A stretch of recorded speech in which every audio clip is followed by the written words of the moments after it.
minutes, by the way? 8. 8. I Good. made the same mistake, Shai, so you're not It's allowed. okay. I did 15 minutes. You can have the extra 2 minutes. Hey guys, good to see all of Your you. discussion would be 12. I'm telling you 8 and praying, so we'll see. Oh, I think the webinar is now begun. Well, okay, we'll let people file in for half a second and then we will get started.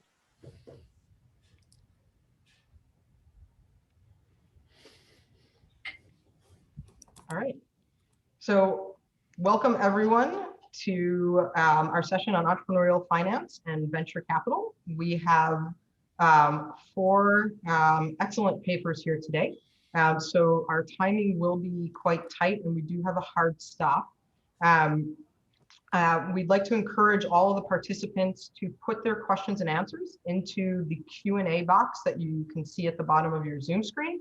The presenter co-authors will be answering questions as we go.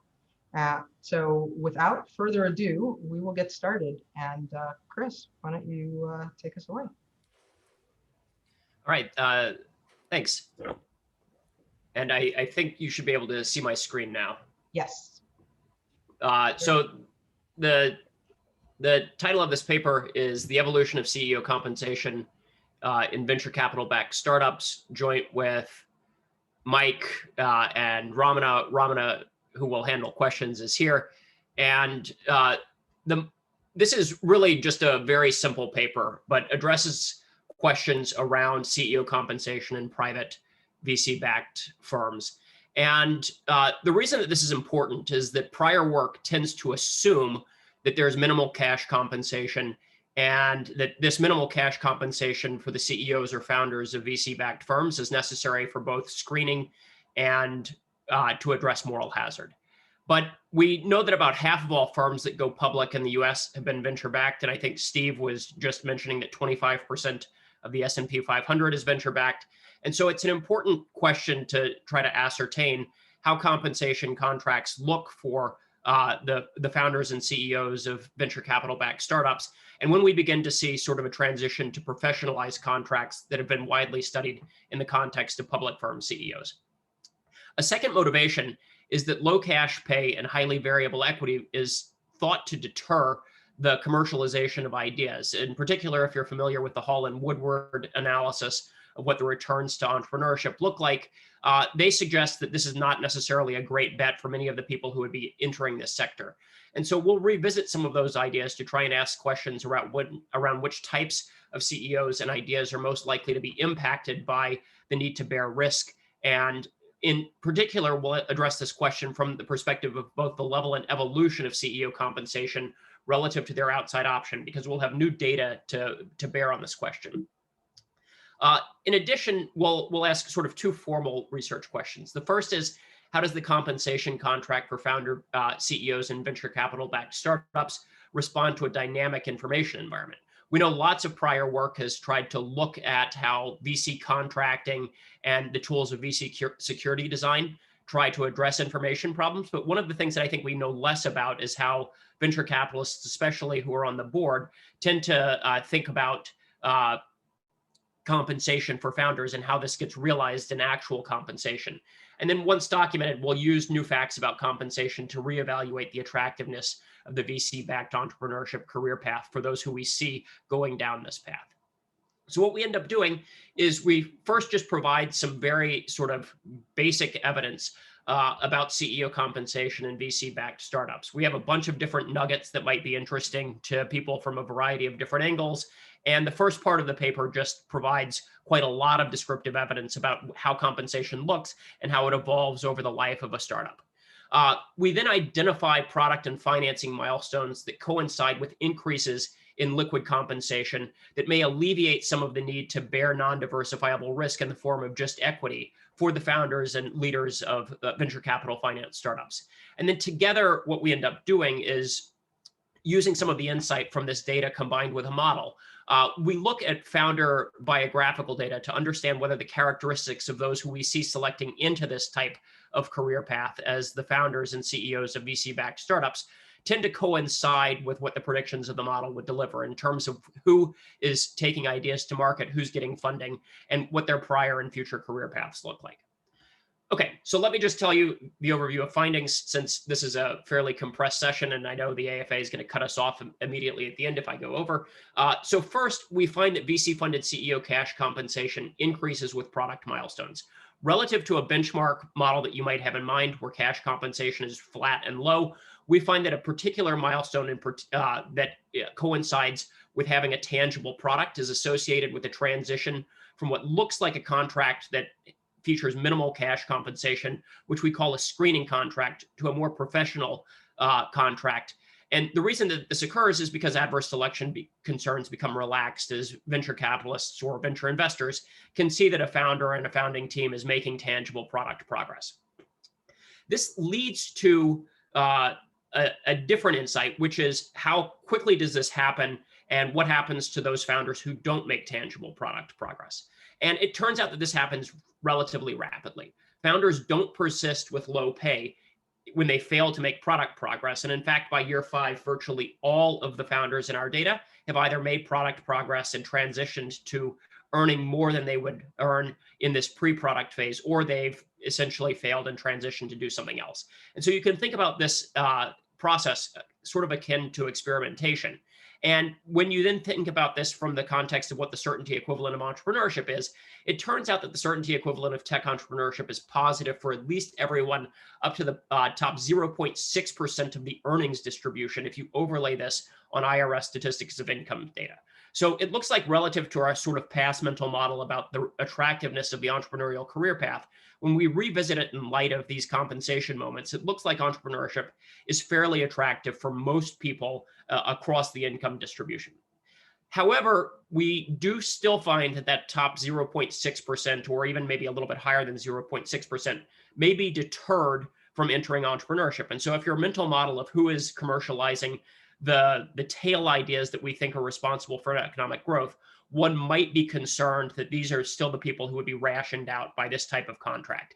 And it's, I think, an open question whether venture investors would be willing to write different contracts for people who might have observable signals that they're high human capital types in the absence of some of these concerns. But then I think, it's very difficult to think through sort of a research design that would disentangle this. But I think our contribution is to say there does appear to be some bite to the Hall and Woodward critique or the Hall and Woodward sort of assertion that this type of career path is going to screen out some people, and this is going to pinpoint who those people are more likely to be as a result. Okay, Ramana just mentioned that we can basically give you the main insights to the paper in one figure, and I always sort of think that figures like this are nice. And basically what this figure is showing you is how compensation changes with either firm age or the amount of capital raised. And if you look at the top left figure, we have the mean and interquartile range of total cash compensation for founder CEOs in the data. And you can see that there's this large and quite apparent increase for all firms when we pool all firms together, increasing from about $100,000 per year annually for firms that are 1 year old to over $225,000 a year for firms that are 5 years old, to over $300,000 a year on average for firms that are 8 years old. And you can then also see that the interquartile range of compensation is increasing, presumably because these firms have generated different amounts of information about what they're doing in the product market in terms of both having a tangible product and the revenue that they are earning. Now, the tangible milestone that we identified that is quite important in terms of governing this transition in pay is having a product. And in the top right figure, you can see that when we condition on pre-product firms, the pay gradient is flat. So firms that don't have a product that is tangible don't end up with higher CEO pay. And you can see that this figure ends at 4 years of firm age. And this is not by design. We haven't truncated anything. It's just that there are no firms in our data that are over 4 years old that have failed to make product progress. And as a result, we think that this entails that firms are either sort of on an up or out trajectory. And as a result of that, CEO pay changes in sort of an up or out manner. CEOs either go off to do something else after they fail to make product progress, or they realize this increasing path of pay over time. The bottom two figures just do this slightly differently for thinking about a different type of milestone, which is the amount of venture capital raised. And you can see that the amount of venture capital raised is positively related to pay in the bottom left figure. And it's still positively related to pay, but more weakly so for pre-product firms. Later on, we'll do this in sort of a multivariate setting where we'll try to disentangle these competing factors that try to that govern the evolution of CEO compensation for these firms. Okay, let me tell you a little bit about the data because it's pretty exciting. Then I'll go into trying to identify compensation milestones. We'll revisit the consumption savings and non-diversifiable risk discussion that Hall and Woodward raised. And then I'll conclude by trying to talk about some biographical data that validates some of the predictions of the model. Okay, so we take compensation data from Advanced HR. Advanced HR runs a survey of VC investors who provide this survey tool to their portfolio companies.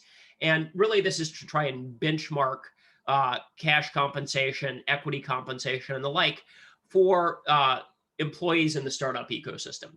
And the firm itself sells data summaries to startups and investors, and their goal is to have a representative data product. So we have two waves of this data from 2015 and 2017. The firms that are in the data are anonymous to us, but we do see some correlates of what's in the data. And in 2015, we have 70 VC funds represented. And then these VC funds send the survey to their portfolio companies. In 2017, we have 117 VC funds. The VC funds that participate represent 49% of the dollar investments in this asset class and 42% of the industry assets under management. So we're seeing a big chunk of the most important funds who are participating in this survey and providing data about their portfolio companies.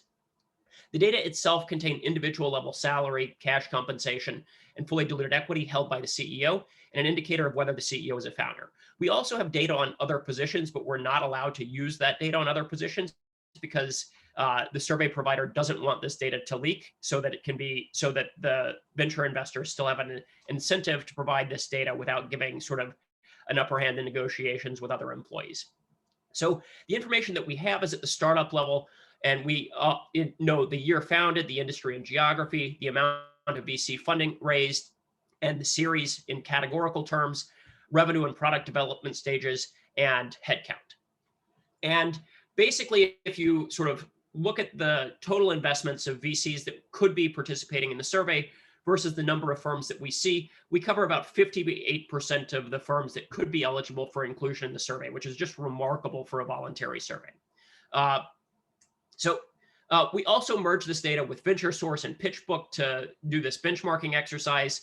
We have data from LinkedIn, and then we also have data from Glassdoor to try and get at founder biographies and what they were earning prior to founding startups. All right, let me move into compensation milestones. I know this moved fairly quickly. Ramana is in the chat to handle anything that my fast speaking may have skipped over. And I want to focus both on the evolution of cash pay, focusing on founders, and then thinking about how to generalize from our results over 2015 to 2017 to a longer time series in the VC universe.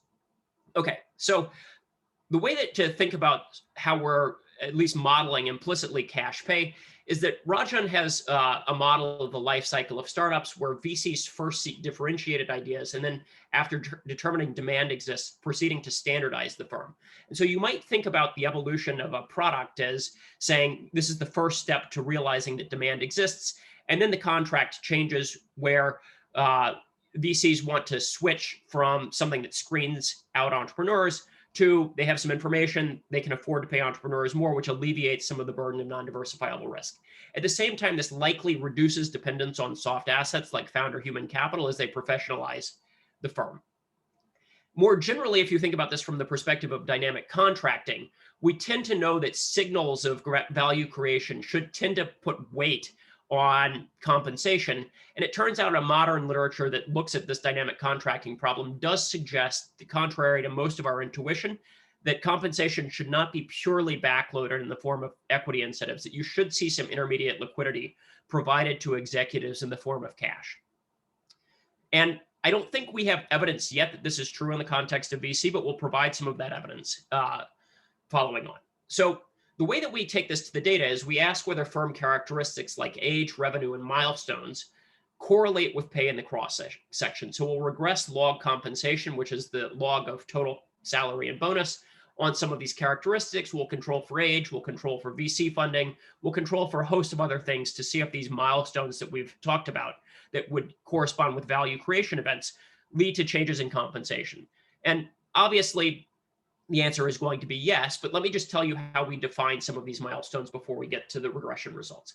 So in our data, we observe something like product stage or product definition, and we'll define a pre-product firm as those that are early or in the product definition phase is their development stage, and post-product firms report that they're in product development, product in beta, shipping product, or profitable is their product development stage. And if you just look at the summary statistics, pre-product firms and post-product firms that are both pre-revenue have dramatic differences in the mean of their CEO's total target cash compensation. Total cash compensation doubles even for pre-revenue firms that have obtained some product traction relative to other firms. And then if you look at the summary statistics with respect to cash compensation, revenue continues to go, or compensation continues to increase with revenue. So we see a dramatic increase in compensation in the post-product summary statistics, even for firms that have yet to realize revenue. And this is borne out in the regression results. So if you look at column 2 here, and I've omitted a column without firm age dummies because it doesn't do much for us. In column 2, you can see that if you look at the revenue gradient is strongly positive in the cross-section of firms when we regress log compensation on revenue.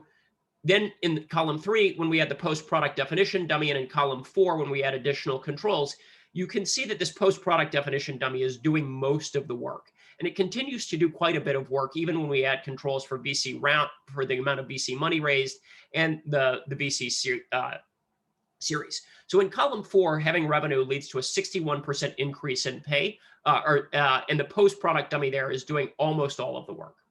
And then you might be saying, you know, you're a labor economist, Chris, why are you doing this cross-sectional thing? And this is going to be plagued with unobserved heterogeneity. And then to address some of those concerns, what we do is a worst case scenario analysis where we kind of truncate the distribution based on the best firms that could have survived. And what we find is even under that worst case scenario, this product milestone is responsible for a 0.29 log point increase in pay. So it doesn't look like observables, unobservables could plausibly be giving rise to this increase in pay that we find. Okay, so then what you see is after firms start to gain revenue, it looks like they're starting to become more professionalized, where CEO compensation is strongly increasing in revenue. And if you just take log compensation and look at log revenue, this relationship looks approximately linear. And it looks like it begins to mirror the cash compensation relationship that you would see in similarly sized publicly traded firms.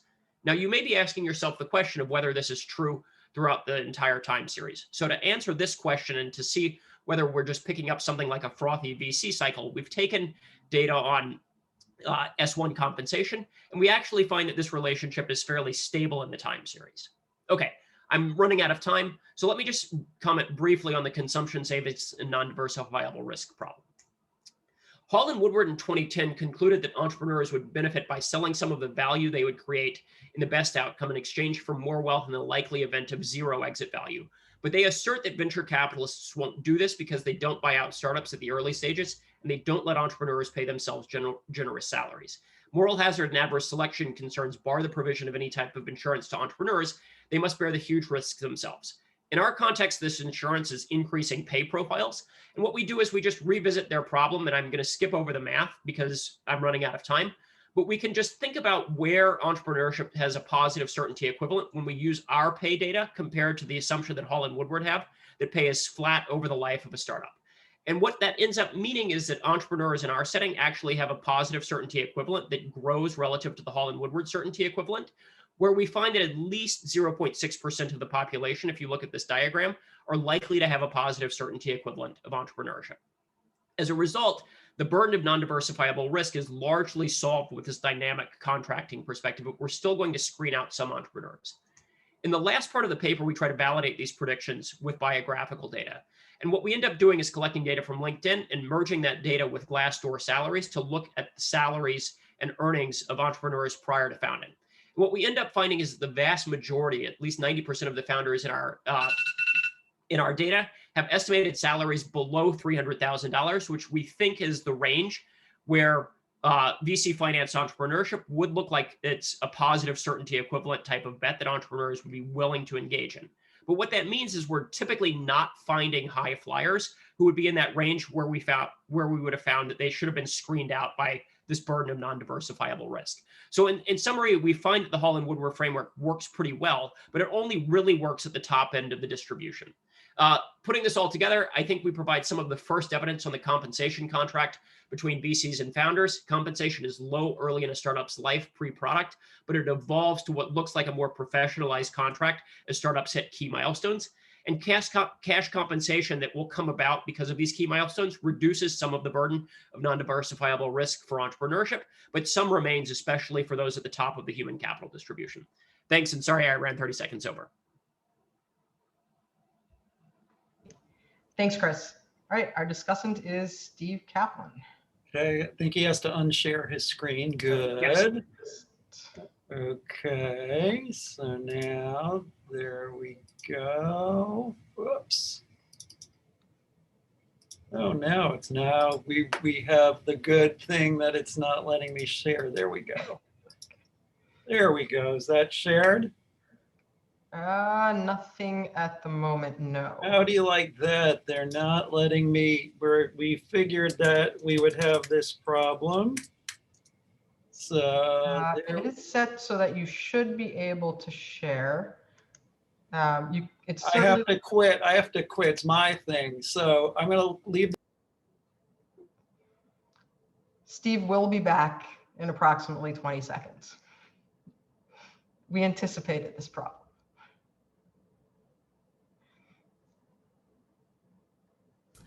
So what is the problem for future discussants? I anticipated that someone in this group of panelists, we'd have at least one situation where the slides would not share. So that was an anticipated situation. I also anticipated that at least one speaker would be on mute, and that turned out to be me. So hopefully we've covered the major Zoom issues, and looks like Steve is back. Here I am, and now let's see if it works. There, it's going to work. Sorry about that. So here we go, and I will be quick. So thank you so much for having me, and let me talk about the paper. So Chris did a good job of explaining it. They look at CEO compensation of portfolio companies, and what basically happens is they find that pre-revenue or pre-product, the CEO cash comp is 100, then goes to 200, then 300,000. The presence of non-founder CEOs increases with success. There's not any significant geographical variation. And then they do the Hall-Woodward thing. They consider what compensation implies about the utility of starting companies. And then they look at the founder CEO pre-founding positions, and they find that founder CEOs tend to be earning less than 400K pre-founding. What do they conclude? Having a product, they call it product market fit, is an important milestone. Once the venture has product market fit, cash compensation keeps increasing. It also coincides with key human capital in the startup becoming more replaceable. And then although increased cash compensation before a liquidity event improves the attractiveness of entrepreneurship, there are still some people for whom it can deter entrepreneurship. And the fact that that it's people who don't earn a lot of money who are doing the entrepreneurship means that being a founder is more attractive than Hall and Woodward imply. And that's also true because they're making a little bit more money than Hall and Woodward assume. Okay, so that's what they do. What do I like? You know, turns out I had an early version of this data set 20 years ago from one of the participating VC firms. There was less data on the companies. There was a lot of interesting data on the other C-level positions. Unfortunately, I got busy on other projects. I didn't use it. So I'm really glad somebody's done this. So that's nice. There are very interesting patterns. I like also the new result on compensation and product definition. The data will be of interest to and useful for practitioners. Yesterday, somebody asked me, what should I make as chief operating officer? And it was very easy to say, well, for product market fit, you're not going to get paid very much. And once you get Series A, you won't make more than 200K. So that was useful. And the last part of the paper I really like about what the founders did before founding. That's nice. The previous version also looked at what they did after, and they took it out. I put it back in. I'm not sure why you took it out. Okay, what do we have to think about? So what's the critical part? Data can be better described, maybe selected. I have a little bugaboo about a previous paper by a PhD student of mine. You should also cite me. I'll talk about that, and how should we interpret the results. Okay, so the data aren't so well described. Chris did a better job of this in the talk, but it's kind of, because it's a confidential data set, you don't exactly know what's going on. And I couldn't even tell, they have 2 panels, or 2 years of data. I couldn't tell if you could have the same companies or not. So they may have fewer observations than they're saying. I just don't know. And so it would be nice if they talked about that a little bit. Selection, this was something that there's a question from Mr. Janeway about this. They don't have biotech or healthcare. Well, that's exactly where you'd expect to have founders who don't have, or companies that don't have a revenue or a product for some time, but they're probably paying the founders. So why are biotech and healthcare not there, and would they change the results? I worry that they might.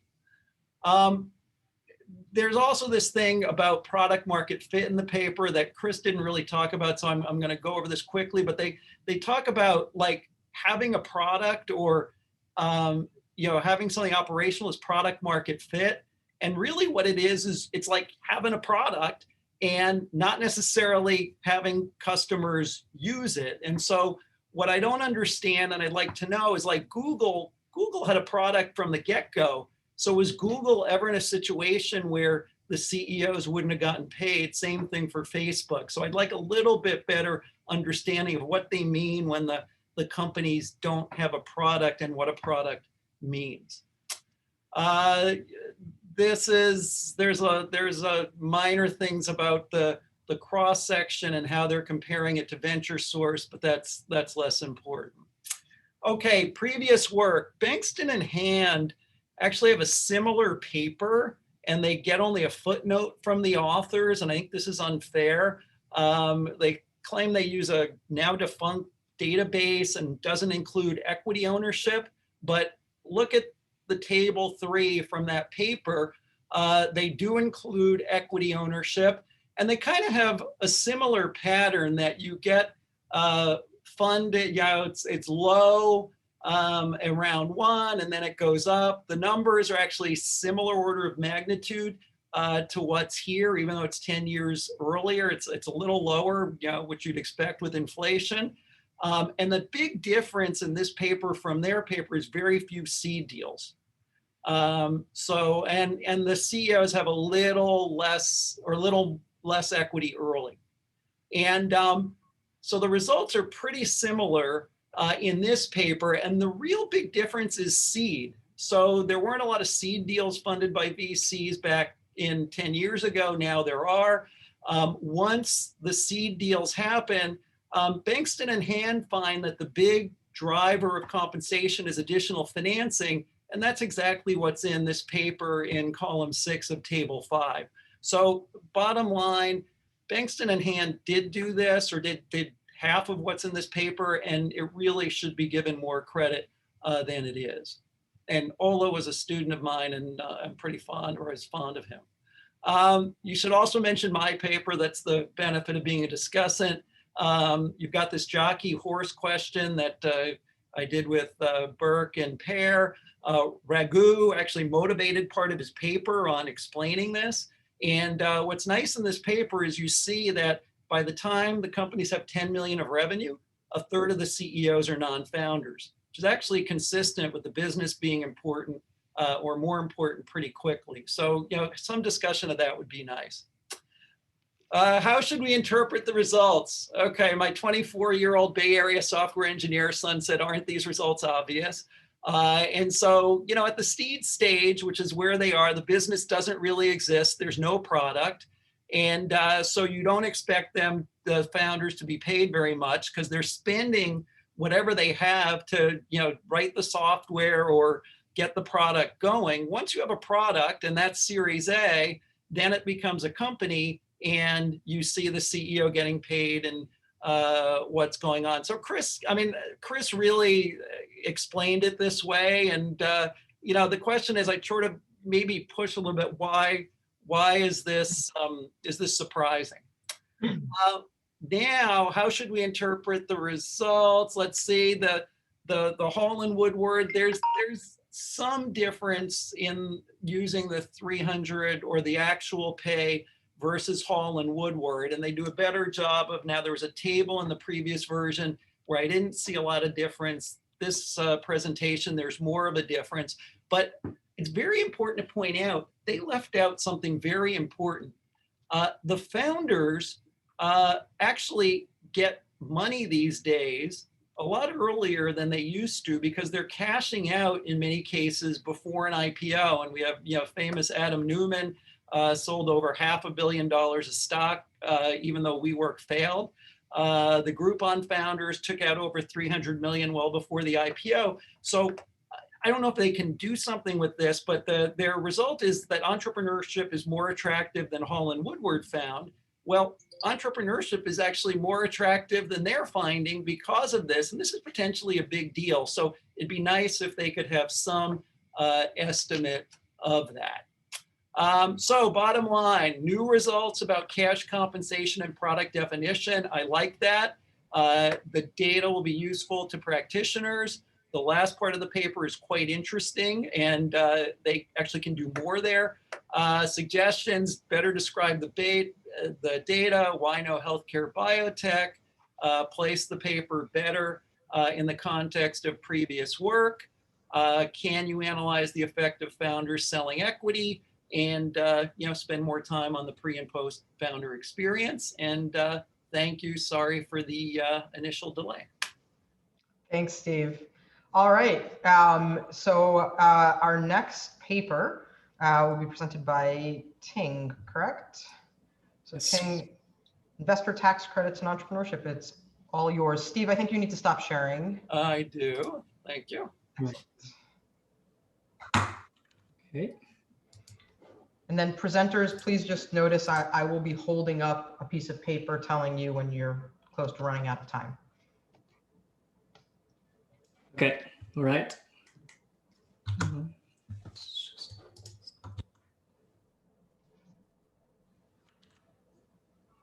Okay, first, thanks to Yael for having our paper on the program. This is joint work with Matt, Sabrina, and Filippo and Xinxin. And I think Matt and Sabrina in the audience, they can take care of some of the questions in the chat box. So our paper is motivated by the prevalence of government subsidies in entrepreneurship around the world. These subsidies take a variety of forms, but they largely fall into two categories. The first is a direct approach that directly target particular firms, such as grants or R&D tax credits. The second is an indirect approach that subsidized investors instead of firms. Examples include loan guarantees or VC matching funds. So our paper is going to study a popular policy that falls under the second category, namely angel tax credits. These tax credits have been adopted in more than 13 countries around the world, including 31 US states. However, despite their popularity, we know little about whether they're effective in promoting entrepreneurship. So these tax credits first target angel investors who are these early stage accredited individual investors. What the tax credit do is it's going to reduce investors' personal income tax liability by a certain percentage of the investment amount. Say if an angel invests 100K, he or she can get 30K back if the tax credit is 30%. So crucially, this tax credit would happen regardless of investment outcome. That is whether the startup succeeded or not. So which makes it very different from capital gain tax credit. You could imagine there are a few attractive features of this tax credit. First, being an indirect approach, it doesn't require the government to pick which firms to subsidize, which help retain market incentives. Second, as a tax credit is also relatively flexible to implement and has low administrative burden. However, the success of this program would depend crucially on intended investors receiving the subsidy and changing their investment. And by intended investors, we mean those with the ability to screen startups and to allocate capital effectively. So our paper is going to ask two questions. First, how do these angel tax credit affect angel activity and entrepreneurial outcomes? And second, what type of firms and investors respond to these tax incentives and why? So let me give you more information about these programs. This map shows you the states that have introduced the angel tax credit program in the last 30 years. So darker blue represents states with higher tax credit percentage. On average, is about 33%. Lowest is 10%. Highest is actually 100%. That was once offered by Hawaii in a few years. So the gray states are states without personal income tax. So by definition, doesn't have such a program. So this graph shows you the timing of these programs in terms of their introductions and expirations. Maine was the first state that introduced such a program in 1988. So we also did a predictive regression to understand what kind of drives the introduction of these programs. So we put in a lot of economic, political, and entrepreneurial factors on the right-hand side. Interestingly, we find most of these factors actually do not predict the timing of these programs. In aggregate, these programs gave out about $8 billion of tax credit, which is 88% of the allocated funding. So there is a very high take-up rate. The total size of these programs are also sizable relative to aggregate state funding for entrepreneurship.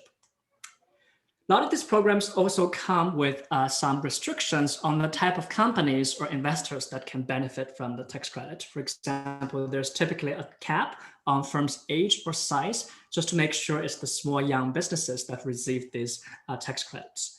A lot of programs target high-tech industries. And to benefit from the tax credit, investors and firms also need to coordinate a little bit. For example, firms first need to apply for qualification, and after that, investors need to certify themselves to make sure they meet these eligibility requirements. And lastly, investors need to submit proof of investment to show that funds have been transferred. So data. It's quite challenging to observe angel deals in the US. So we're going to do our best by combining multiple data sources. We're going to source this angel and seed rounds from Crunchbase, Venture Expert, and Venture Source databases. And we'll complement it, supplement it with from-D filing data, focusing on first non-VC round. We also obtain characteristics of these angel-backed firms from nets, focusing on these non-imputed employment values. We also observe investor characteristics from angel list. Additionally, we also obtained a list of beneficiary firms as well as investors who received tax credits by filing FOIA requests with state program offices. And we match these investor data to LinkedIn. Lastly, we also conducted a survey of angel investors, which I'm going to talk about a little bit later. So empirical strategy is a standard state year level diff and diff, where we exploit the introduction termination of these programs as well as variation in tax credit percentage. Most analysis subset to high tech sectors based on program design. So the key treatment is this ATC dummy that indicates a state has a program in a particular year. Alternatively, we also use this continuous tax credit percentage. We include state and year fixed effects and the vector of state level controls. So our first set of results focusing on angel investment volume. So here, the outcome is the number of angel investments in a state here. What we find is that after state introduces an ATC program, the number of angel investments increased by about 18%. We also look at this continuous tax credit percentage. We find that a 10 percentage point increase in this tax credit percentage increases the number of deals by 5.4%. Next, we try to understand where do these additional investments flow to. So to understand this, we're going to look at these firms' ex-ante characteristics. That is their employment growth, or entrepreneur experience at the time they receive investments. And we're going to split these deals according to these ex-ante characteristics. What we find is that the marginal investments mainly flow to these low potential firms that have lower growth, are smaller, and have less experienced entrepreneurs. In contrast, there is no significant increase in capital allocation to these high potential firms. Consistent with this, we also find that the average ex-ante characteristics of these angel-backed firms also deteriorated after state introduces an ATC program. So next, we switch our focus on these state-level aggregate real outcomes. The motivation is that a lot of these programs mention employment, job creation, or entry-exit as part of their policy objectives. So here we're evaluating whether these programs do deliver these stated objectives. So here we're looking at a variety of potential proxies for these outcomes, such as young firm employment, job creation, destruction rate, entry-exit, number of small establishments, number of successful exits, and patenting. So across all these outcomes, as you can see, that we find a kind of consistent null effect. Not only these results are statistically insignificant, but also economically very small. And we did a lot to make sure these are kind of robust null results, including checking the dynamics and other specifications. So how to interpret this null real effects? We consider three potential stories. One is that maybe our tests do not have enough power. To address this, we actually conduct a power analysis and find very high power, especially when you aggregate across all these different outcomes. We also want to highlight that in a situation where there is a strong prior of a positive effect, a non-significant effect is actually more informative than a significant one. The second story is that, so on average, there is no impact. Maybe this is because there is a negative spillover from subsidized firms to unsubsidized firms. To evaluate this, we first look at these turning outcomes. As I showed you earlier, we did look at job creation, destruction, and entry-exit. There is no effect on these turning outcomes. We also look at the investments in these unsubsidized sectors, such as non-high-tech sectors. We don't find a decrease in investments there. So suggesting that this negative externality is unlikely happening in our data. Lastly, you could say that maybe this is a sizing issue. These programs may be too small to have an impact. Remember, I showed you earlier that the take-up is actually high and is sizable relative to aggregate funding for entrepreneurship. And the second way we'd address this is to look at firm level impact to see whether at the firm level, if there's any effect of receiving tax credit. So the way we do this is we're going to compare these beneficiary firms with firms that also applied for tax credit, but didn't have investor receiving tax credit. We call these failed applicants. So this control group, if anything, are of worse quality than the treated firms. But despite this positive bias, we do not find a significant impact of receiving tax credit on firms' future growth, VC financing, or exits. So this suggests that even at the firm level, there is no significant impact, suggesting this is unlikely just a sizing issue. Now, to understand this kind of contrast between increased angel investments, but no significant real impact, we try to investigate investor take-up. The idea is that for these policies to work, ideally, the subsidies should go to investors with the ability to screen startups or with good access to high quality deals. So now we turn to our beneficiary investor data. What we find is that compared with the average angel investor, our subsidized investors are more likely to be local, are significantly younger. They also have less founder experience and are much more likely to be doctors, lawyers, or local corporate executives.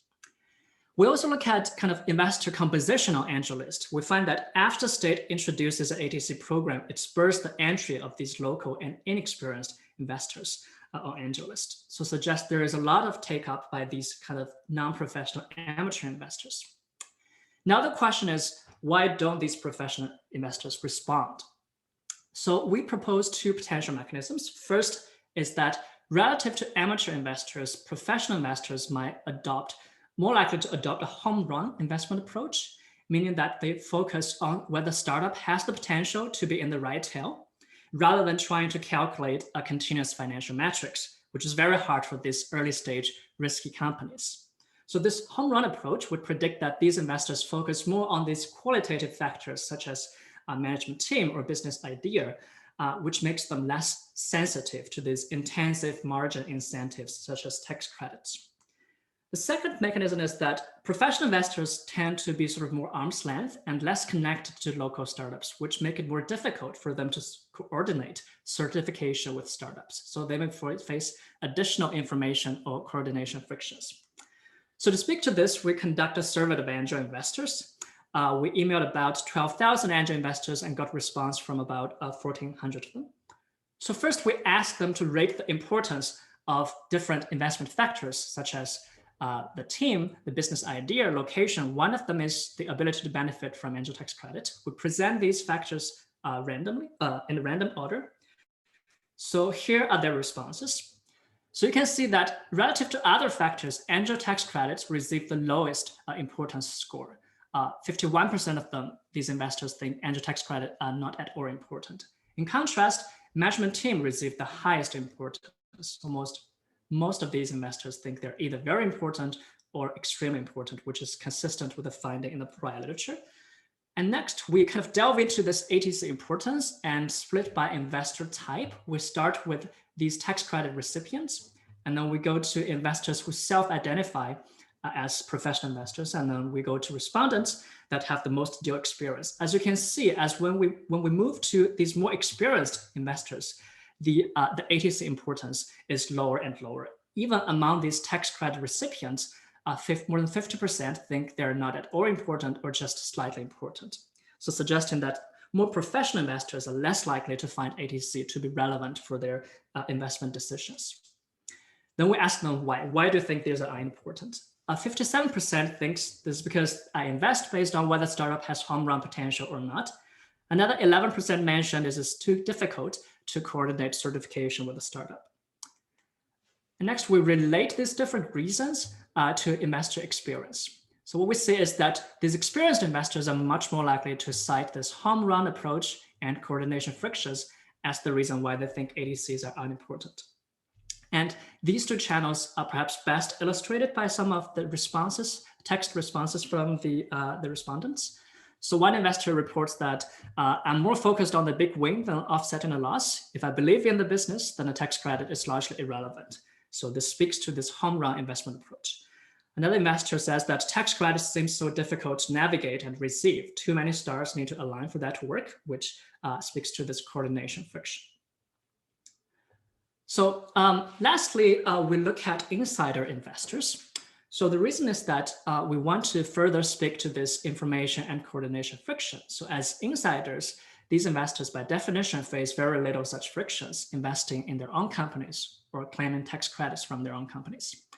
So when we look at our beneficiary investor data, we find that there is this disproportionate amount of insiders actually claiming the tax credits compared with average investor composition on AngelList. For example, 35% of these beneficiary firms have at least one insider investor receiving tax credit, whereas the number is only 8% on AngelList. So this high take-up by insider investors corroborates this information and coordination friction channel. Further, these insider investors are also likely investing for non-financial or tax arbitrage reasons. For example, they could just relabel some of these corporate transactions as angel investments. And to kind of prove there is a legal equity rent, then they're more likely to file Form D to claim this tax credit. So this might also explain some of the increase in investments that we documented previously. So let me conclude. In this first evaluation of angel tax credits, we show that these tax credits increased angel investments, but have no impact on real outcomes. It appears that these tax credits fail to reach intended investor startup peers, with the majority of the tax credits taken up by non-professional and insider investors.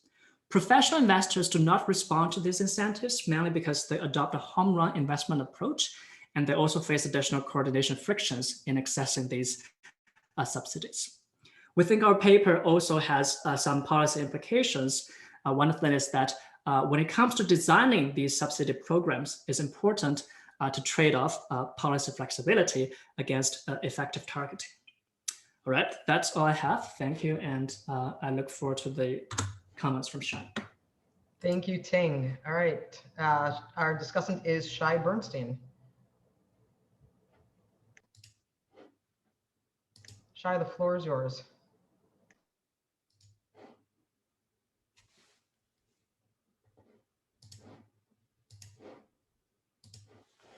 Okay.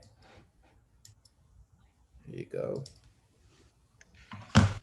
Okay. So thank you very much for inviting me to discuss this paper. I'm going to start from the end. I think it's a really good paper. The authors shed light on really important policy instrument that is used not only in the US, but as Ting mentioned, in a variety of countries around the world. This policy instrument, investor tax credit, is used to promote entrepreneurial activity. And basically for an empirical paper, it has all the ingredients that one would look for, reasonably well identified, really heroic data effort to try to tackle what's really difficult to understand the ecosystem of angel investors' behavior. As Ting mentioned, using a long variety of different types of data sets to cover as much as possible of that ecosystem, and then supplementing that with additional survey evidence to explore mechanism. So the paper is very polished. In fact, was already submitted to a journal. So what the paper does, so the bottom line is that the paper questions the effectiveness of angel investors' tax credits in order to stimulate entrepreneurial activity. And why is that? While tax credits seems to do pretty decent, even good job in terms of attracting new investors, the number of angel investors is increased by 31%. There's no evidence for an increase in state-level economic activity.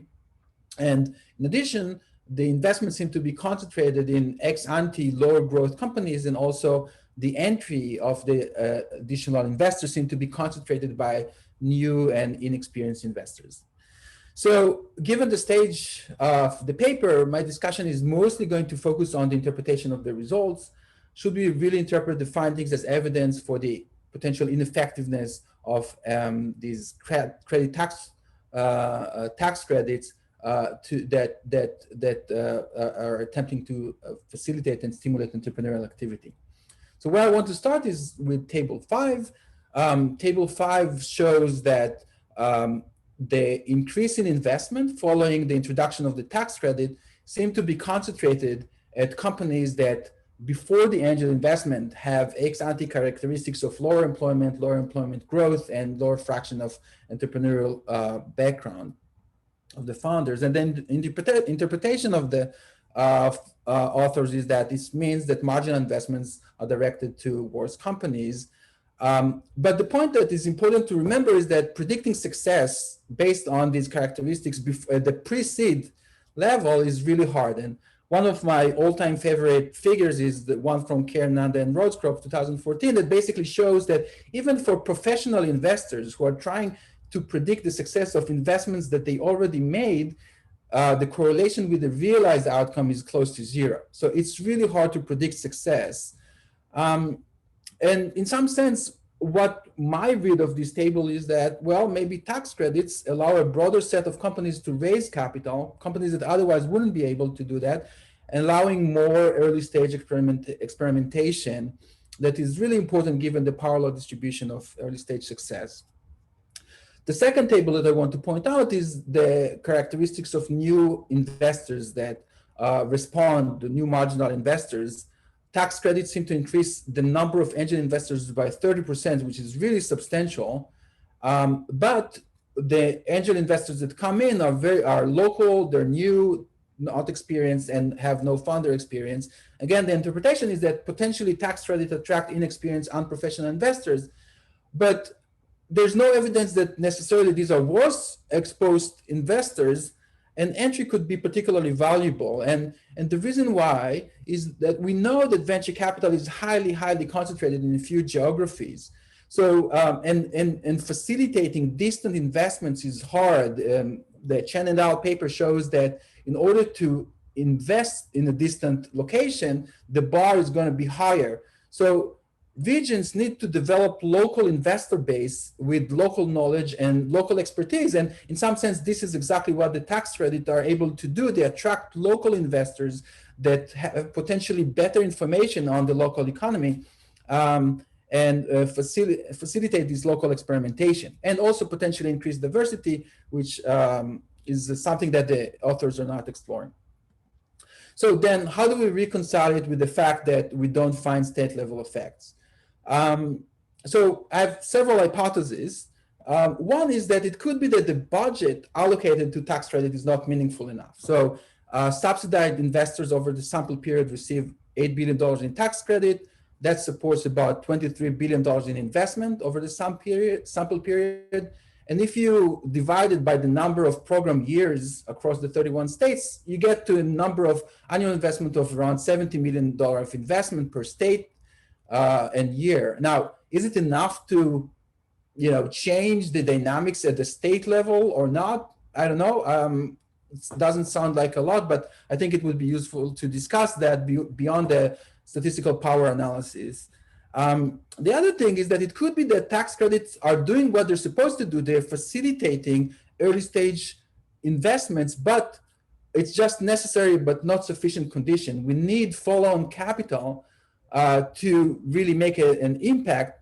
Unfortunately, as I showed earlier, venture capital is highly concentrated geographically. So we basically need to support the rest of the ecosystem in order to really get to the results that we need. And the tax credit just pushes us to the first result and first step. And then the lack of venture capital to facilitate foreign investment maybe suggests that successful businesses are relocating to the Bay Area and other regions. So I don't know, but even if the most funded businesses fail, at least what to me tax credit seems to do is increase the local experimentation that could still be socially valuable and contributing to the agglomeration of businesses and investors. And then it kind of like the question is whether we want to give up this optionality or not. And I think that's kind of like something that is really important to discuss. So overall, I think it's really well executed paper that explores an important policy instrument. However, the interpretation of the findings, at least to me, is still open-ended. Thank you again, and really enjoyed reading the paper. Excellent. Thank you, Shai. At this rate, we might even have time for questions at the end. If you do have questions about the papers, questions for the authors, please do put them into the Q&A box, and co-authors will attempt to answer them as presentations are going, but also if we have time, we'll raise them at the end so that they can be answered here in the webinar. All right, we are on to our third paper. And Luke, are you going to be the one? You're going to be the one presenting. That's correct? right. All right, excellent. Okay, well, yeah, thanks so much for this opportunity. My co-authors here are Shuilin Li and Tong Liu. They're going to be helping in the Q&A box. The paper asks, do venture capitalists stifle competition? We're actually after a broader economic question, which is, does common ownership reduce competition? Supporting evidence comes from this recent JF paper by Azar, Schmaltz, and Techu. They show that airlines compete with each other less if they share a large investor in common, investor like BlackRock. But since their paper, at least 8 papers have provided opposing evidence. So this issue has become very controversial. Some people don't find the original JF paper plausible. Gilia et al. Point out that several conditions have to be met in order for this common ownership story to hold. In particular, these large common owners need to be attentive to their portfolio companies and the spillovers between them. So we revisit this question in a venture capital setting. Why is that interesting? Well, for one, we see the VC setting as providing an important litmus test for the common ownership story, because conditions in venture capital are in many ways ideal for this common ownership story to work in 2 ways. First, VCs are sophisticated, active investors. They hold concentrated portfolios, so they're very much attentive to what's going on. And second, they get large equity stakes and they get strong control rights. So they have the power to really influence the companies. Also, we find that common ownership by VCs is widespread. 39% of the startups in our sample share a VC with a close competitor. Another motivation for the paper is that we just need to better understand how common ownership affects innovation. That's an under-researched question. So in this paper, we ask, how does common venture capital ownership reduce competition among startups? We use project-level data on VC-backed pharma startups. So why pharmaceutical companies? Well, first of all, they're an important part of the VC industry. They're certainly important for social welfare. They offer us 2 big data advantages. The first is they let us create a really fine industry partition, which allows us to measure well which startups are competing with which. Also, the FDA clinical trial process gives us some nice measures of startups' progress. To summarize our findings in a sentence, common ownership by VCs does reduce competition among startups, but only in really limited circumstances. So our data, we have data on roughly 1,000 new drug projects. They're being run by 481 startup companies. They're funded by 764 venture capital firms. And our data start in 2005. The drug data come from this Cortellis database. The most important data filter we apply is that we're focusing on drug projects that are in phase 1 of clinical trials. So why? So we're not focusing on, well, first reason I guess is that phase 1 is really important. Having success in phase 1 increases your probability of eventually getting FDA approval from 10% to 31%. We don't study the discovery phase because it's much shorter, the data aren't there. We also don't focus on phase 2 and phase 3 of clinical trials because there VCs play a much smaller role. VCs often exit even during phase 2. So in the data for each of these new drug projects, we can observe what startups running it. We can closely measure their progress through these FDA clinical trials. And the key thing we're looking at is whether and when the project progresses from phase 1 to phase 2 clinical trials. We also observe a category assigned from the International Classification of Diseases. We call these the ICD categories. These are really useful. They partition the overall pharma industry into 78 categories, which you can think of as distinct product markets. An example of an ICD category would be arthropathies and related disorders, basically arthritis drugs. We say that two projects are close competitors of each other if they target the same ICD category. Then for each startup, we can observe where it's located and on its VC investments, which VCs invested when and how much. So let me describe the ideal experiment and what our prediction is. So we want to start with two pairs of drug projects. So for example, suppose A and B are developing new influenza drugs. Projects C and D are developing new arthritis drugs. So A and B are close competitors, C and D are close competitors. Ideally, we would randomly assign the first pair to have a common owner, VC1, and the second pair to not have common ownership. Then we would shock one project in each pair with some success, where success here means advancing to phase 2 clinical trials. We call projects A and C our pioneering projects. Our tests study the lagging projects, B and D. So again, we're not going to compare A and B. We're not going to compare C and D. Our tests compare B to D. And our main prediction is that project B is less likely to progress to phase 2 compared to project D for two reasons. Basically, the logic here is that the common ownership gives VC1 here an incentive to discourage project B, and that incentive is simply not there for project D. So what is the incentive? Where does it come from?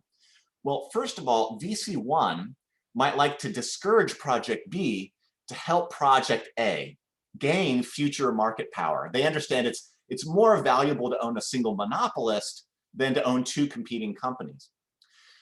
The second motive is that maybe VC1 just wants to avoid duplicating the R&D costs between these two projects. And you can see that those two channels have really different implications for welfare, right? This first motive about creating a monopolist, well, that's probably bad for welfare. Whereas the second motive about avoiding duplication of costs, that could be good for welfare. And I'll come back to that later. So we can take this ideal experiment and represent it as a regression like this. On the left, we have an indicator for whether project I progresses to phase 2 in quarter T. Then we have shocked. That's an indicator basically for whether there was a pioneer in the same ICD category that made some previous progress. The variable of interest is this one. This is our common ownership variable. It's an indicator for whether that pioneering project shares a VC in common with project I. The key prediction is that this beta is negative. We predict that having common ownership with the pioneer makes it less likely that you progress, conditional on that pioneer existing. Of course, the obvious challenge here is how can we get exogenous variation in this shocked by shared VC variable? Our identification strategy leans on geography. The idea is that if there's more geographic proximity between two startups, they're more likely to share a VC in common.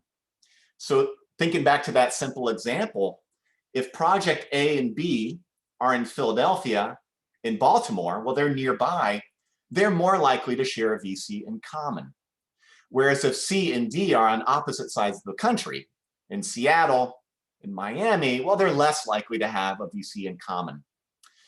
So we implement this idea by creating an instrumental variable for the shocked by shared VC variable. That IV it's essentially a nonlinear transformation of the geographic distance between these pairs of startup companies, between the pairs of pioneering and lagging startup companies. So why this IV? First of all, relevance condition. Why is it likely to hold? Well, we know, Shai mentioned, VCs prefer to invest locally. What about the exclusion restriction? Well, in the paper we talk a lot about potential omitted variables. One you might be worried about is if two companies are nearby each other, there might be unobserved similarities. If that's the case, then these companies, these startups are more likely to have similar project outcomes. But we predict, and we find empirically the exact opposite of that. We basically find if you're more nearby each other, you're more likely to have opposite outcomes. If I have time, I'll happy to discuss more identification challenges. So here's evidence from drug project outcomes. Column 1 is a simple OLS regression. There we find the predicted negative coefficient on that shocked by shared VC variable. Since our Y and X variables are both indicators, this coefficient can be interpreted as a change in probability, a 1.9 percentage point lower probability of making progress. And that's pretty big economically because the unconditional average of this progressing indicator is 1.7%. Column 4 shows our 2SLS estimate. It's stronger economically, stronger statistically. For robustness, we also estimate a bivariate probit specification and get a similar result there. So all of these specifications point toward common ownership, making it less likely that this drug project progresses to phase 2, conditional on seeing a pioneer.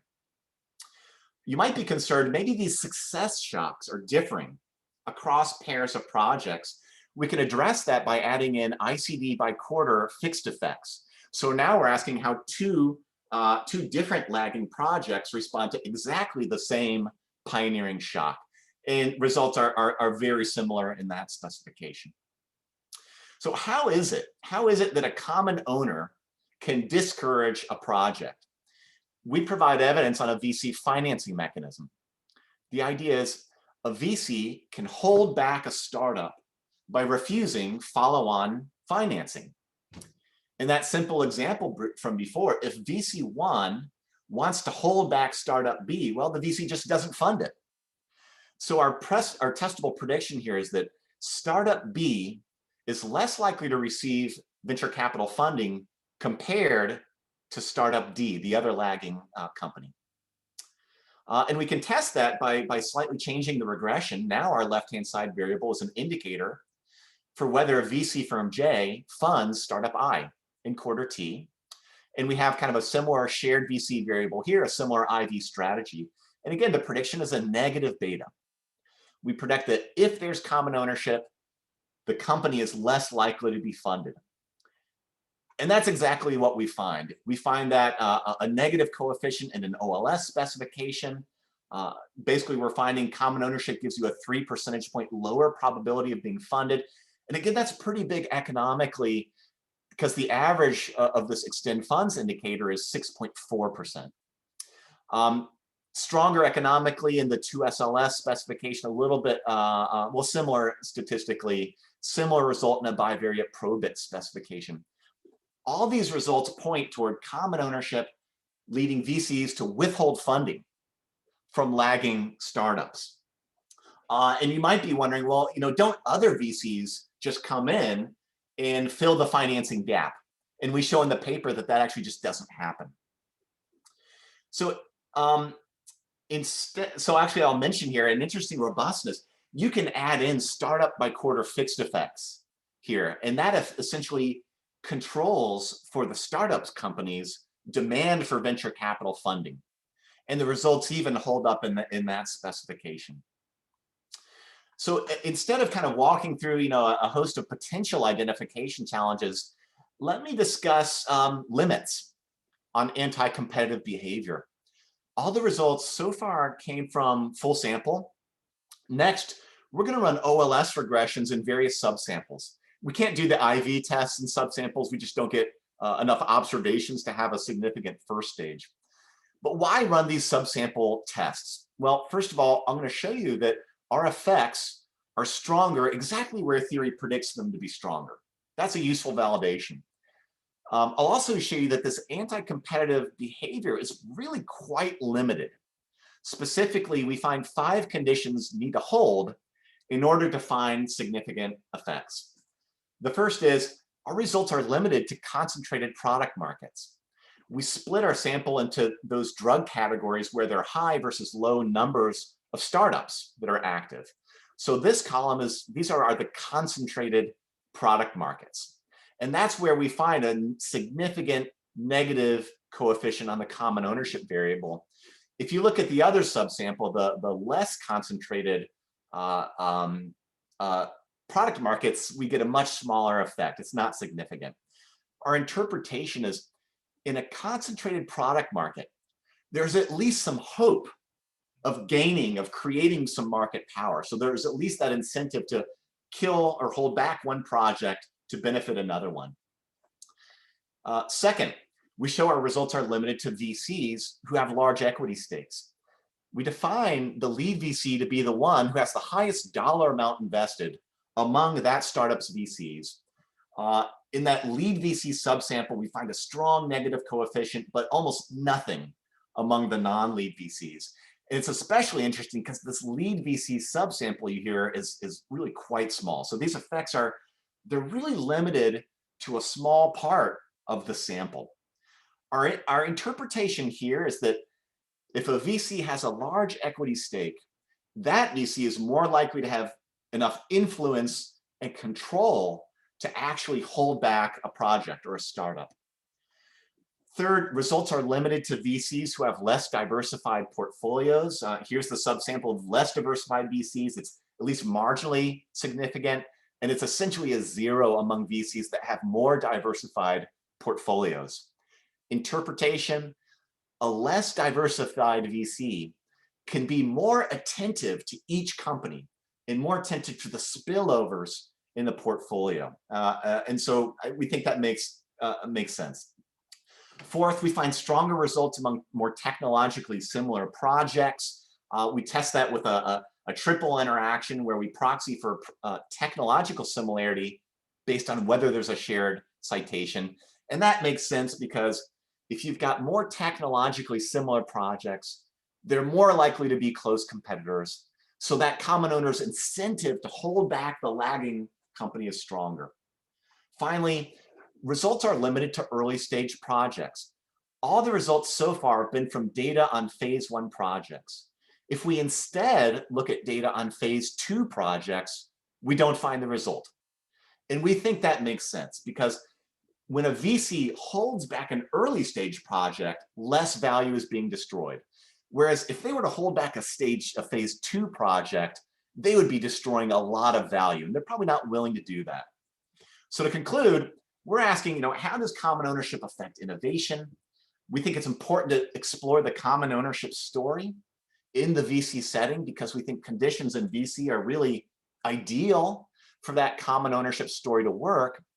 Good news for that story, we do find that common ownership leads VCs to reduce competition, but these effects are really, really quite limited. What about welfare? Is this bad for welfare? We think it's too early to say.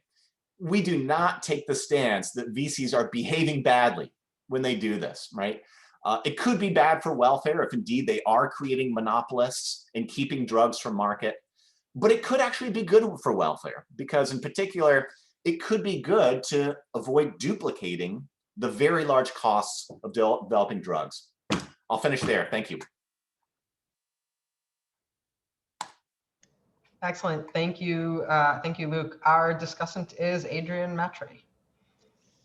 All right. Thanks a lot, Yael.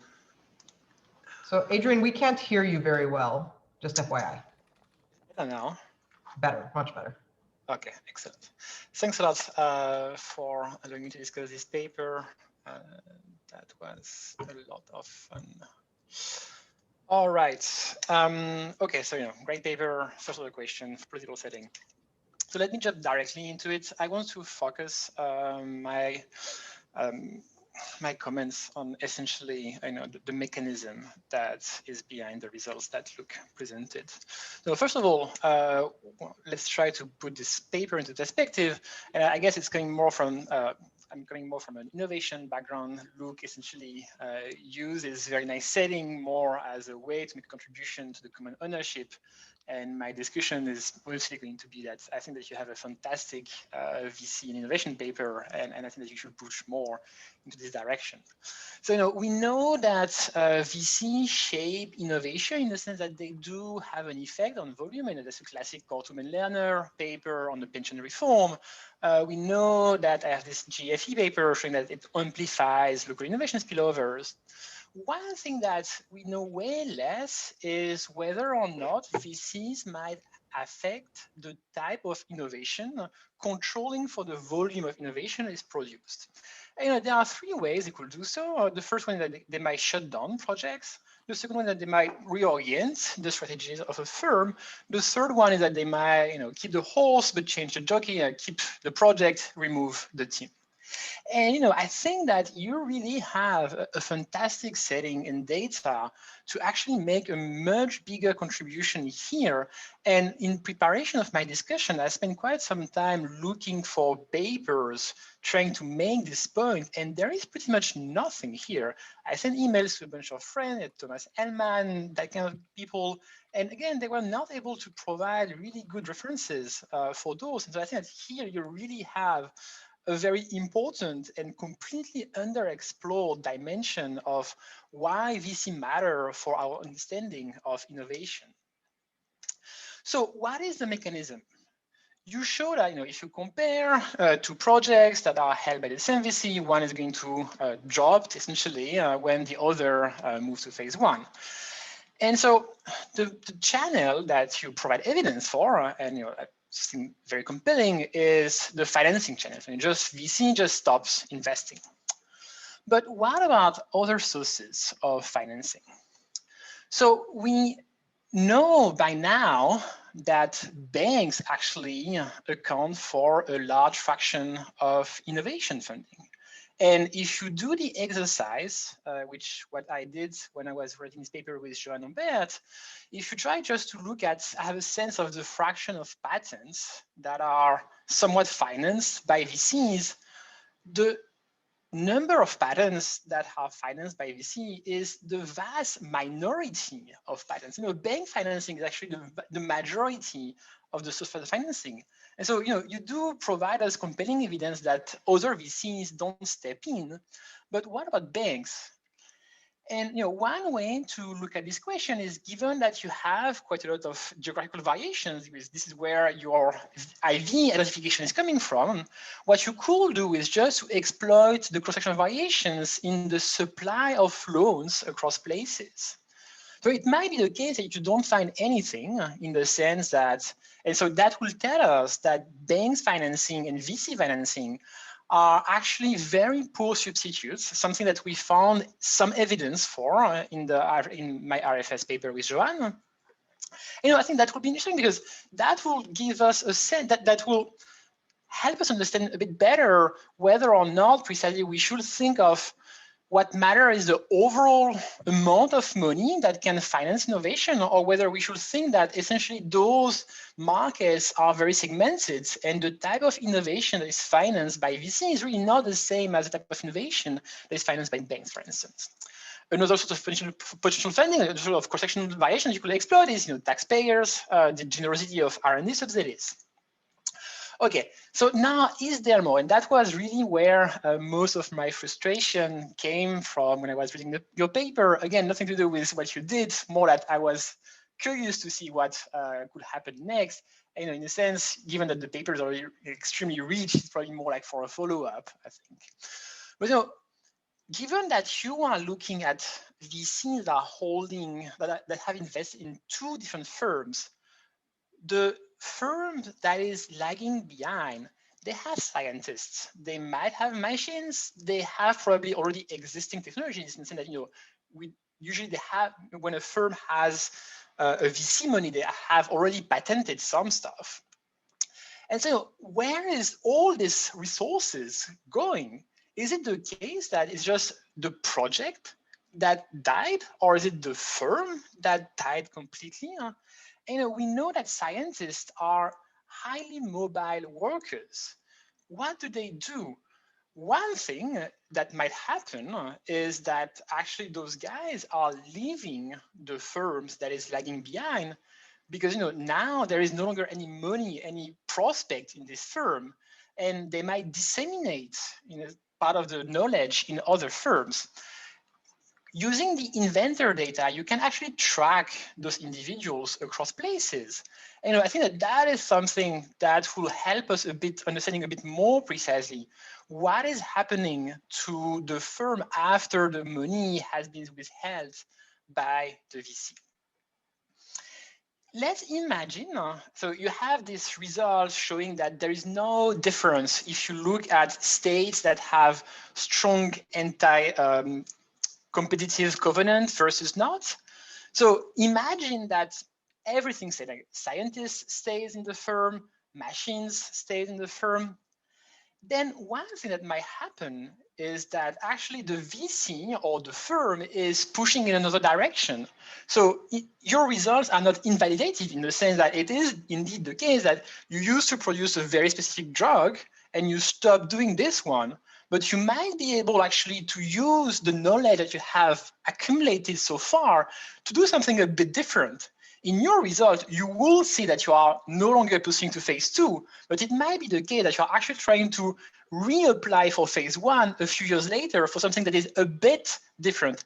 And the thing that is really amazing with the data that you have is that given that we know the molecular composition of each drugs, you will precisely be able to know quite precisely the extent to which if you see a firm that was lagging behind, that is reapplying for phase 1 a few years later, the extent to which it has reused part of the knowledge that was developed before.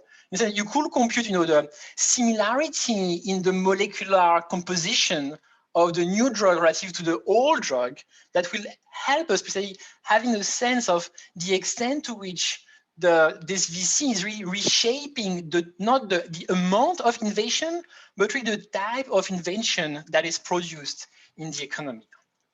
And again, like I said, I really think that we basically have absolutely nothing here. There's maybe one paper, that is the job market paper of Juanita Gonzalez in the GFE, where she shows that VCs have an effect in the amount of knowledge that is transferred across firms, in the sense that you see that when two firms share the same VC, they tend to cite each other more, except Yael.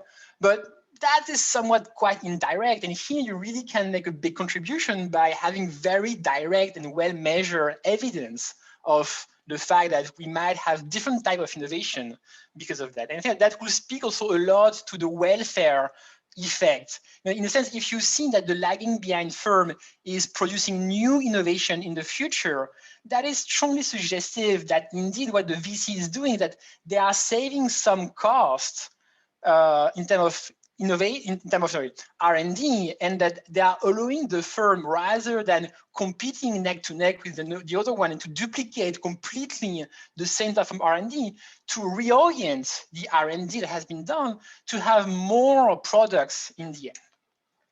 Additional comment, I don't want to spend too much time on that. I think that there is one thing that would be nice is if you can do, I think you can do a bit more regarding this question of whether common ownership amplify innovation or reduce innovation. So the classic reason for why it could amplify innovation is that we know that innovation is not optimally produced because you have this gap between the social return and the private return. And in a sense, what the VC does is that it's internalizing some of the social return. And so you show that when you have exactly the same drug, basically, you stop, firms tend to stop producing. What you could try to see is whether precisely when drugs are not in the same product space, do you see actually the opposite results, meaning that do you see that firms that have the same VC now are going to innovate more? All right, additional comments. We talked about that via email. So thank you very much again. I think that the paper as it is really convincing. I will just encourage the author basically to produce a new additional paper that I think can make a big contribution in the field of innovation and venture capital. Thank you very much. Thank you, Adrian.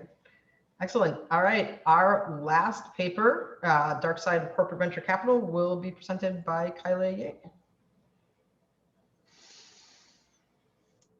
All right, floor is yours. Can you see the screen now?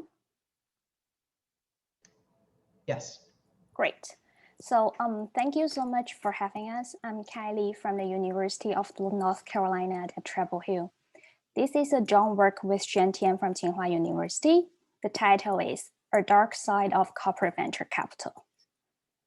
So corporate venture capital is a subsidiary of non-financial firms that makes equity investment in early stage startups. Unlike traditional independent venture capital funds, the objective of CVC investments is more than maximizing financial returns. CVC investments is also motivated for strategic concerns of their parent firms, such as exposure to pioneering technology and early establishment of aliens in the product market.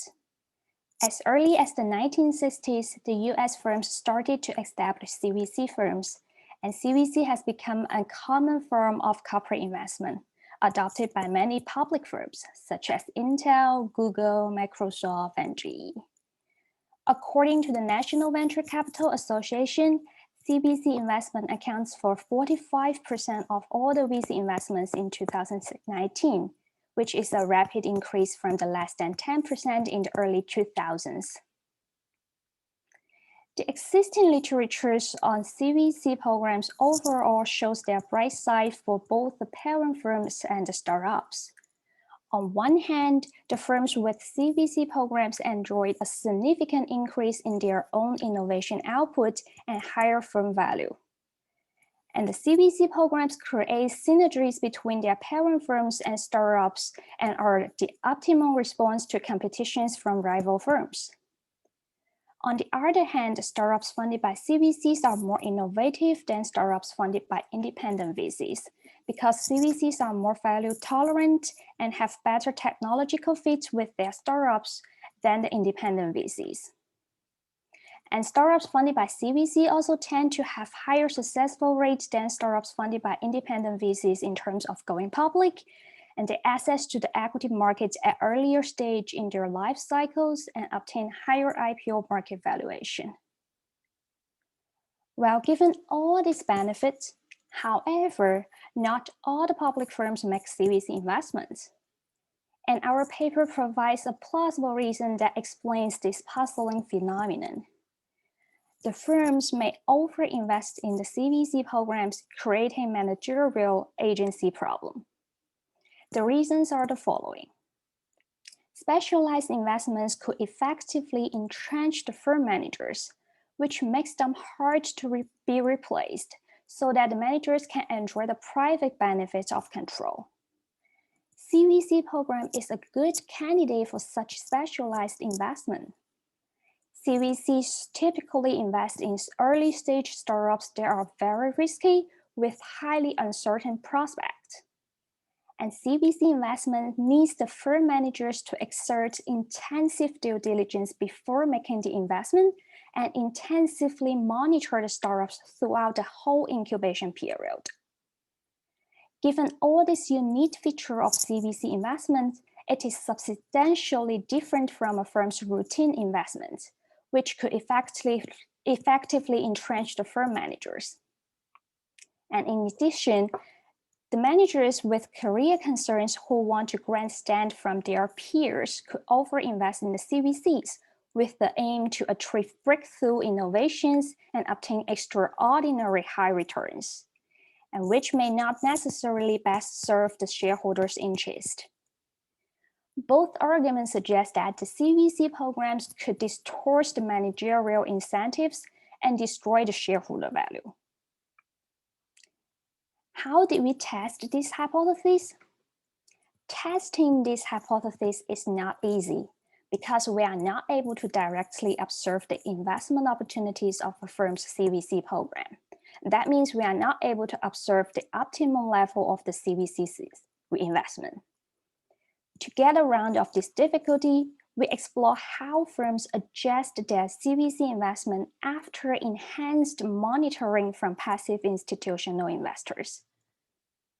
A large literature shows that institutional investors play important monitoring roles and are able to influence the governance and policies of firms.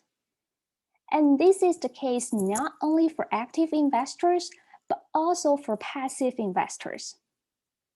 Therefore, exploring how firms react to increased monitoring from passive institutional investors in terms of their CVC investments allows us to test the agency hypothesis.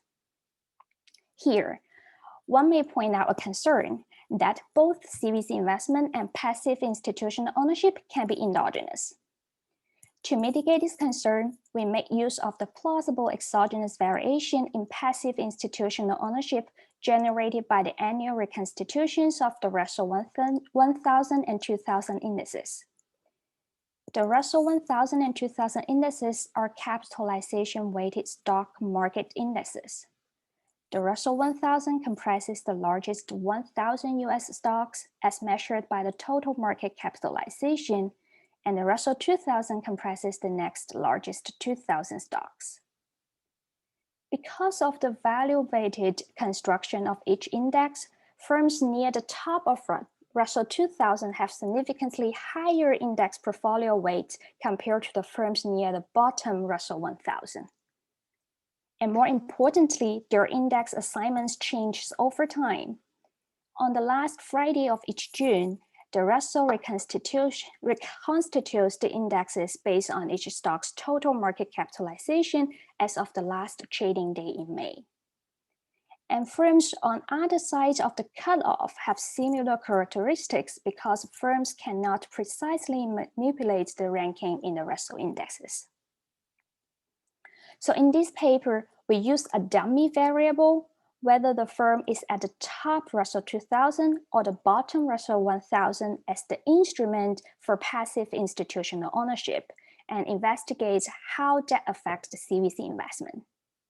We restrict our sample to the bottom 100 stocks in Russell 1000 and the top 100 stocks in the Russell 2000 between 1998 and 2006. And here's what we find. This table shows the baseline results. The first stage results in column 1 suggest that a switch from the bottom Russell 1000 to the top of Russell 2000 is associated with a significant increase in the passive institutional ownership. Columns 2 and 3 shows the second stage result of how that affects the CVC investment. Specifically, we find that a 1 standard deviation increase in the firm's passive institutional ownership leads to a 5.7% decline in the probability of making CVC investment, and a 9.5% decrease in the firm's CVC portfolio size. We next investigate how firms adjust their CVC investments in columns 4 and 5. The results suggest that after one standard deviation increase in the passive institutional ownership, a firm shrinks about 7.6% of existing portfolio, but does not adjust their investment in new startups. One potential concern of our findings is that the difference in CVC portfolio exists before the index reconstitution. To address this concern, we plotted the number of portfolio startups by firm ranking before and after the reconstitution. The x-axis is the ranking of the firms based on the total market capitalization. The cutoff exists at 1,000, and the y-axis is the CVC portfolio size. On the left figure, we observed a significant discontinuity in CVC investment around the cutoff after the index constitution. But on the right-hand side, we do not observe any significant discontinuity before the index reconstitution. And this figure mitigates the concern coming from the difference before the reconstitution. We conduct additional robustness tests to mitigate the concerns coming from non-switchers, from financial characteristics, financial constraints, and in-house innovation, and we find consistent results.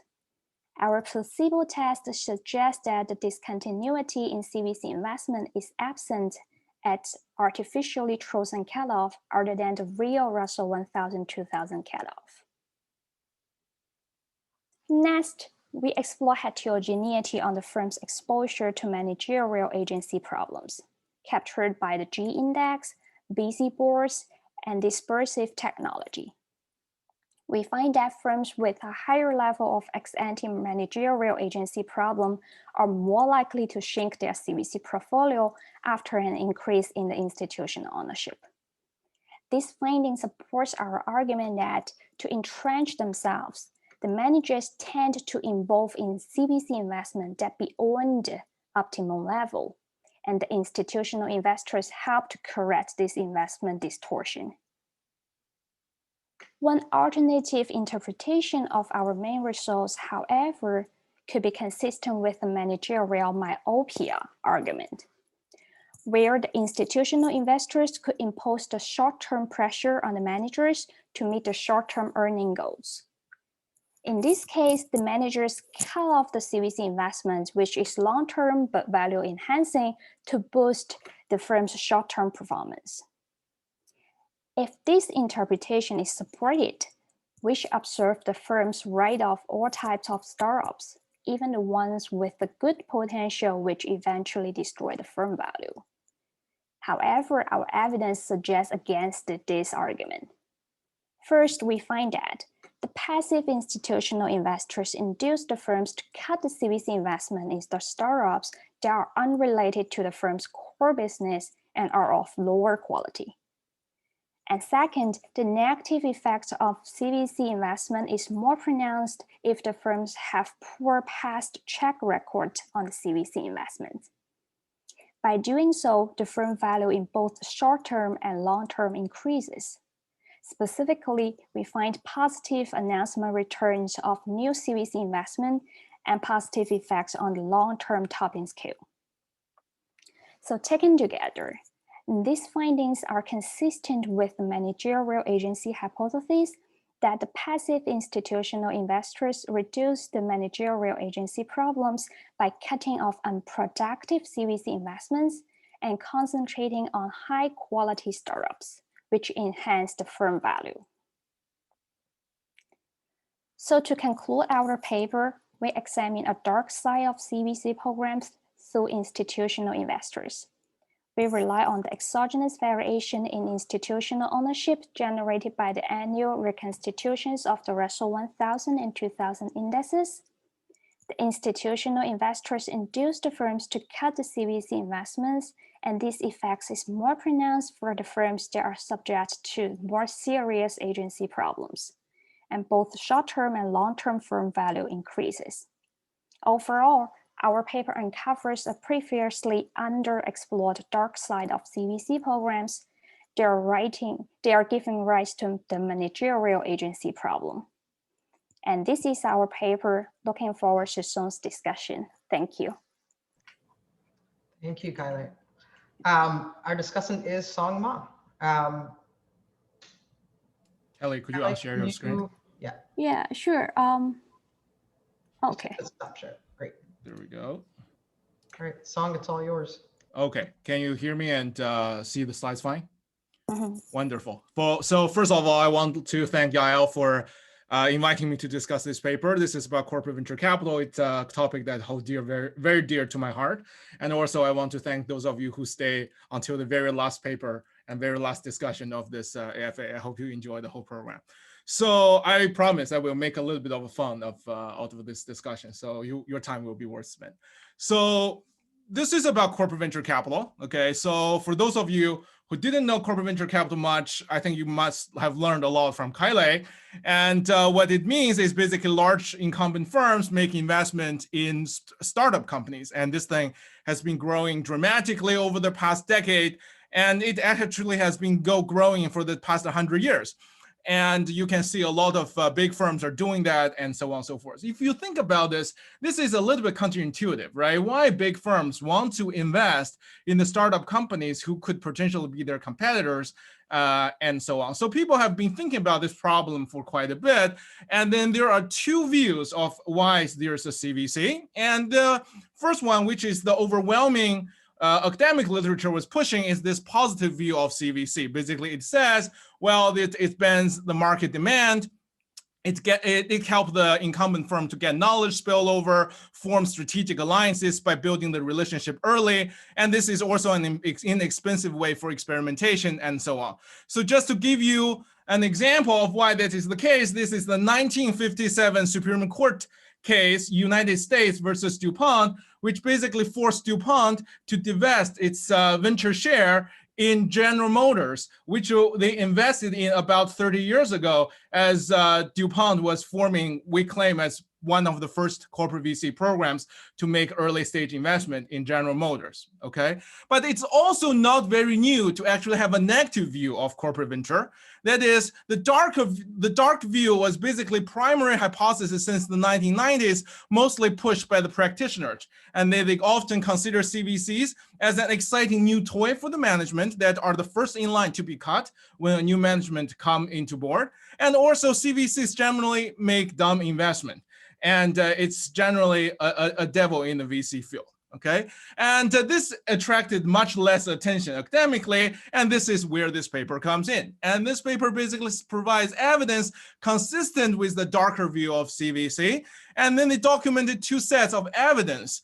And the first one is, well, when a firm gets strengthened governance instrumented using Russell indexation, there's an increase in exit of CVC, or equivalently a decrease of CVC activities, okay? I want you to remember this because I'm going to focus a lot on this empirical strategy. And then they also show that CVC closure focuses on poor performing CVCs, which is, again, very sensible. So overall, I think this is a very interesting paper to push on an underexplored hypothesis in the CVC domain. And in the rest of my time, I would like to spend a little time on the empirical design and then econometrics, and also to put this into a time series historic perspective to interpret what this result really means. So the first one is to think about what's the ideal test for a darker view of corporate VC and what this paper does, and how we can jump from this paper's analysis into the darker view conclusion. So there are a lot of first order hypotheses that one can develop. For example, does CVCs actually pay higher prices, like they're making dumber decisions? Do they hurt the startup companies?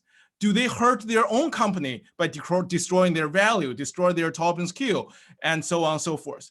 But in some sense, all those direct tests of a darker view of CVC were already largely rejected by the positive view papers, where they show that after CVC investment, there are generally good things happening to the parent firm, okay? What this paper does, okay, is what I call an indirect approach, which is they show when there's an institutional shareholder come in, CVCs exit. But if you want to say this means CVC is bad, you're making a very strong assumption that is all the shareholder decisions are all optimal regarding their innovation, okay? Which is something that I would not try to assume, okay? I mean, just to make it a little bit concrete, and given this is holiday season, I'm going to use my mom as an example to say why you cannot jump to a quick conclusion here, okay? So my mom, okay, you can consider them to be the big shareholder to come into the startup, come into the firm, often comes for holiday season, okay? She significantly increases the family value, like all the institutional shareholders do, right? My mom can spend family time with us, cooks well, even help us to do childcare and so on. But she really hates that I drink iced water. Because in the Chinese culture, if you drink iced water, it basically means you're killing yourself slowly. And, but you cannot use this as evidence, okay? Because my mom is generally making good decisions to say that iced water is really killing me, or it's something that is really bad. You cannot make that link logically using this indirect test. But there's nothing wrong with the fact itself. Okay, this is how I would think the paper can be rewritten to better exploit this fact and to tell us more about corporate VC. I appreciate this fact, but I think what you would be very useful is you can ask why the institutional shareholders does not like the firms to invest in venture capital. Okay, and there are several different hypotheses you can build here. For example, you can think, okay, some CVCs are just poor performing. You already have some evidence for that. Maybe institutional shareholders do not like those non-traditional investment. Maybe it doesn't match their risk preferences, doesn't match their investment horizon, and so on. And also, you can think about organizational frictions that the new management come in that was brought by the institutional shareholders that could be one of those reasons, okay? All I'm trying to say is that I would try to use this fact as a jumping board for more explorations to understand this fact rather than use this as an evidence to say this means CVCs are bad, okay? So the second comment that I would say is a very short one is that there's this recent literature that is talking about the reusing natural experiment, and Russell 1000, 2000 indexation is a huge one that were already used like ton in the academic literature. And what the literature was basically saying is that if you have a lot of prior studies using the exact same setting, you want to increase your t-statistic threshold a little bit if you want to claim some significant results. And if I use some simple cutoff, or like, let's say we have 10 prior studies, and then what happens is that you at least want to increase your t-statistics to claim significance results to about 2.7. And some of the results will become pretty fragile if you actually do those kind of correct adjustment. And therefore, I think the paper would benefit a little bit more if you can say, okay, I'm going to push more on the stronger result after taking into account this concern and drop some of the results that are a little bit more fragile. Okay. In the last, I'm going to spend like 30 seconds to talk about the context. Okay. So that is the sample study here is 1998 to 2006. And if you can, like for those of you who look at the venture capital data, this basically means this is the dot-com bubble era. And there are a lot of things that happened during that period that is about the exit, about the firms. There are a lot of attritions and so on and so forth. So therefore, I would be very careful in interpreting whether the results is generalizable and so on. And then the second one is that CVC is an evolving phenomena. And actually every 10 years, CVCs become quite different. And I put a timeline here that I was hoping that I had time to talk about. No, we have time. Let me actually spend 30 seconds on this. So we have 4 waves of corporate VC that is start from the 1960s on conglomerate venture capital, to the second wave, which is Silicon Valley, to the third wave, which is the dot-com bubble, and to the fourth wave, which is the post-2010, which we call the unicorn bubble. Unicorn bubble, no, sorry. I didn't claim bubble, unicorn period. And you see that CVCs show different characteristics over different time periods, especially in the recent one. It seems to better understand what they're doing, have better motivation, compensation, strategy, and so on and so forth. Therefore, it would be interesting to put this paper into the context to think about whether this is something that happens during their learning period, or this is something that we still need to worry about. At least some discussions on that would really help both the academics as well as practitioners when thinking about this issue. So overall, I think CVCs are fascinating. Clearly, I'm very biased, and this is a great addition to help us understand that. And I think the paper can be pushed further by convincing the readers about the validity of the statistical results, and use the first facts as a starting point for more explorations, and look forward to seeing more of that. And thank you again. Excellent. Well, thank you to all our discussants and presenters, and particularly because we have somehow managed to actually stay on time, which means we have time to take questions from the panelists, from the audience. I believe for the audience members, if you use your raise hand function, we can open things up. Panelists obviously just wave at us, and we can have some questions.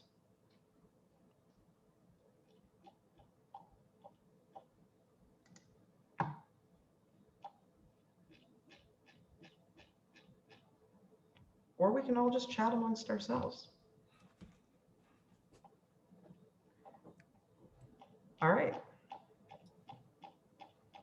Chris and Ramana, can you measure the how much people sell, and whether would that affect your results? I don't know that we can directly. We don't know the identity of the specific company, but so we can't directly associate that. But I think your point is sort of exactly right, which is that, you know, taking money off the table is what they kind of explicitly say is the reason to get them to kind of shoot for the next stage, and perhaps act in a risk neutral way.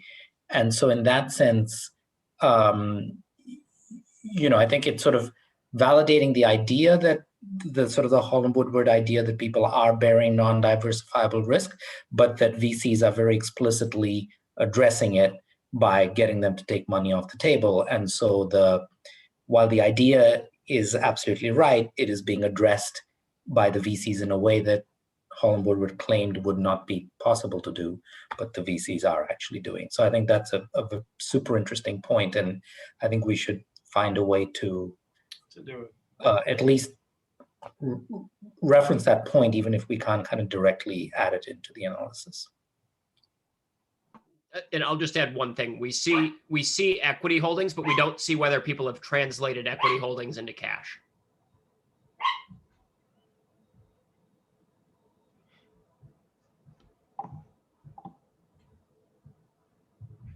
Any other thoughts or questions? All right. Well, with that, I think we will conclude our session. I want to thank all of the presenters and all of the discussants for their time and efforts. We've already privately thanked our discussant, but we would publicly thank our discussants as well for the great job. So thank you very much. Certainly. Fantastic. Sorry we didn't get to see you all in person. And this session will close down in a few minutes. Thanks, Yael. Bye-bye. Thanks, Thanks. Yael. Thanks, everyone. Thank you, Yael. Great seeing Thank you. everybody. Bye-bye. Thanks.